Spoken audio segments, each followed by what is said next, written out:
see, is this thing recording? Yeah, we're recording. Okay. Let's see, we're going to start working on this guy.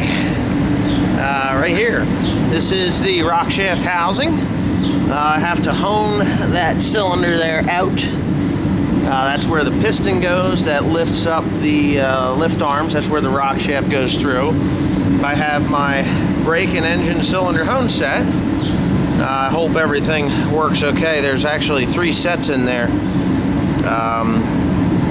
I think it goes up to 3.5 inch, which I believe that's about what that is. I don't think it's 4 inch. I'll have to measure it. I do have a tape here, believe it or not. Somewhere around here anyway.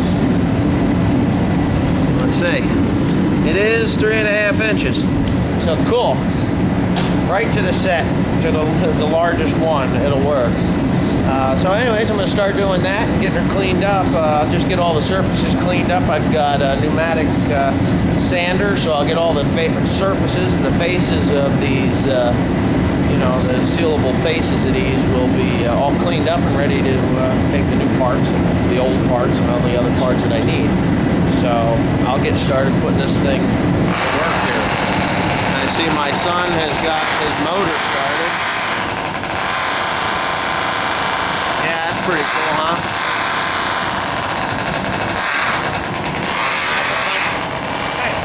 That's the kind of stuff he does. If you want to see his channel, it's Crapmaker 117. No space between it. Okay. I've been working on this rockshaft housing here. As you can see, it's getting nice and shiny. I do not have a sandblasting booth. I tried to buy one here just the other day, or I tried to get somebody, pay somebody to do it. They didn't want to do it. I said they hadn't used it. They said they hadn't used it in 10 years, so I tried to buy it from them, and they're like, well, make me an offer, but you know, whatever. I don't really want to make offers. Tell me what you want for the damn thing, and you know, we'll go from there. So then he said he really didn't want to sell it. So whatever, shit or get off the pot. That's the way I say it. But anyway, I've been honing out. As you can see, it's nice and shiny. It's not pitted in there. I mean, it's just starting to pit. You can see that, but there's no rough spots. I can't grab it with a fingernail or anything. So, but that's pretty well good. And I'm doing the flat surfaces here with this pneumatic. Actually, that's a Craftsman. A pneumatic orbital sander. And I got it set pretty low so it doesn't go crazy, but just working it like that. And that'll polish it up really nice, get the rust off of there, and then it should be pretty good. I'll do all the flat surfaces that way. Yeah, so it should be pretty good. But then I got some small hones. I got a couple of really small hones over there. I'm going to see if I can hone out the interior of these where the races go for the bearings. And yeah, I'm just going to work this thing. It cost me $730 for that thing, and I thought it was pretty rough. I think they could have done a better job of, you know, storing it. They stored it outside on a goddamn pallet, which didn't make me very happy, but what am I supposed to do? They had it, I needed it, now I got to do the work to straighten it out. From John Deere, I was told it's $5,000 for that crazy thing. So, $735 versus $5 grand, no big deal. All right, well, I got the upper surfaces here pretty good. They don't have to be, you know, superb. As you can see, they're shiny as could be, and they are superb, believe it or not.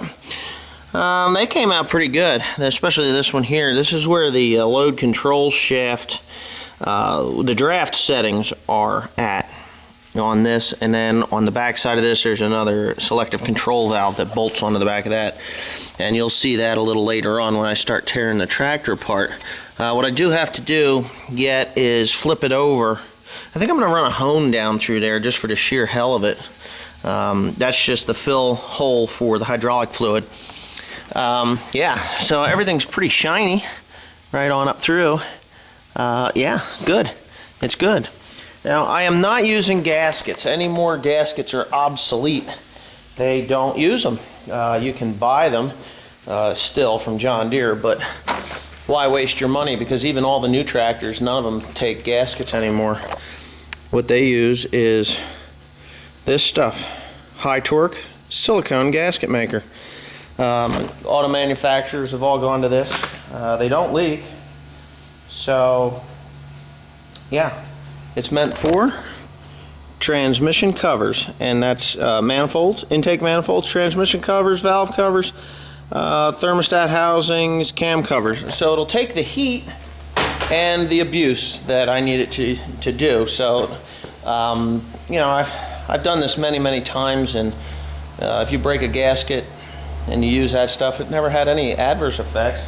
So that's what I'm going to do. I'm going to use that stuff, put a good hefty amount on both sides of it and plate her right together and bolt her down. And that's that. End of story.